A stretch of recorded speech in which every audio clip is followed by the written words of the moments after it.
आप इस्लामाबाद में बैठे हैं, ये जो सारा सिस्टम है, जो एफबीआर वाले जो कुछ भी करने जा रहे हैं, शबर जैदी साहब यहाँ बैठे हुए हैं, उन्होंने बड़ी कोशिश की कोई 40,000 रुपये पे एनआईसी का टर्म्स एंड कंडीशन लगाने के लिए, वो कोई ट्रैक एंड ट्रेस सिस्टम बनाने के लिए। ये सारा कुछ क्यों नहीं चल पा रहा, वजह क्या है? इसमें वो सब दो तीन चीजें हैं सर। कहते हैं there is a will there is a way. अगर विल है रास्ते निकल आते हैं। अब बड़ी एक ओपन सी बात है, शबर जैदी साहब चेयरमैन एफबीआर थे, इनके साथ मैन हैंडलिंग हुई गवर्नर हाउस में, किसी को नहीं पूछा गया। कहाँ थी स्टेट? क्या स्टेट अपने चेयरमैन एफबीआर के साथ थी या जिन्होंने उनको मैन हैंडल किया उनके साथ थी? अगर सरकारी दफ्तर में बैठ के सरकारी ऑफिशियल को प्राइवेट बंदे मैन हैंडल करते हैं और उसको बाहर निकल के टीवी पे हथकड़ी लगी हुई नजर नहीं आती, तो रेट गवर्नमेंट की चली गई, गवर्नमेंट फेल होगी, गवर्नमेंट फेल ही रहेगी हमेशा से। ये मैन हैंडल वाला क्या स्टोरी है? मतलब ये किस शबर जैदी साहब को मैन हैंडल किए गए थे ट्रेडर्स में। पहले इन्होंने नाम नहीं बताया, बता दिया गवर्नर हाउस का। जब गवर्नर हाउस में बैठ के सरकारी बिल्डिंग में सरकारी ऑफिशियल चेयरमैन एफबीआर, जो कि बड़ा अहम ऑफिशियल है, उसको मैन हैंडल किया जाता है, बाद में मैन हैंडल करने वालों को पूछा नहीं जाता क्या ये हो सकता है या होना चाहिए, हुआ, किसी को नहीं पूछा गया। हाँ, हो गया था, बाहर निकलते उस हॉल से उनको हथकड़ी लगी हुई टीवी पर नजर आती, दोबारा किसी की जरूरत ना होती गवर्नमेंट के किसी ऑर्डर को डिफाई करने की।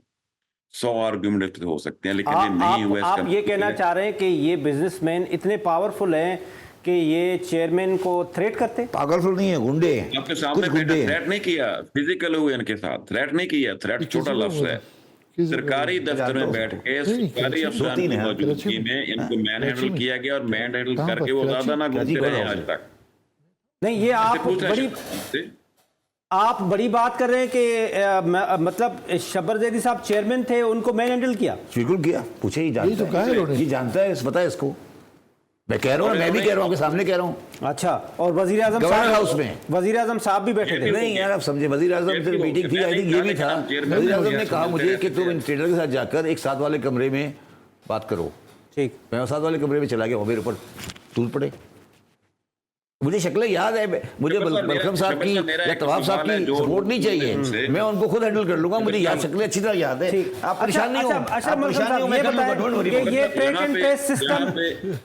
एंड ट्रेस सिस्टम क्यों फ्लॉप हुआ? मुझे कोई परेशानी नहीं है। मैं उस पे आता हूँ। इस पे एक सवाल है, अगर चेयरमैन एफबीआर को गवर्नर हाउस में मैन हैंडल किया जाता है, मैन हैंडल करने वालों को रियासत नहीं पूछती, क्या मतलब है इसका? आपकी रियासत चेयरमैन एफबीआर के साथ खड़ी है या मैन हैंडल करने वालों के साथ खड़ी है? मैं जवाब दूं उसका, एक मिनट, देखिए बलखम साहब एक सेकंड।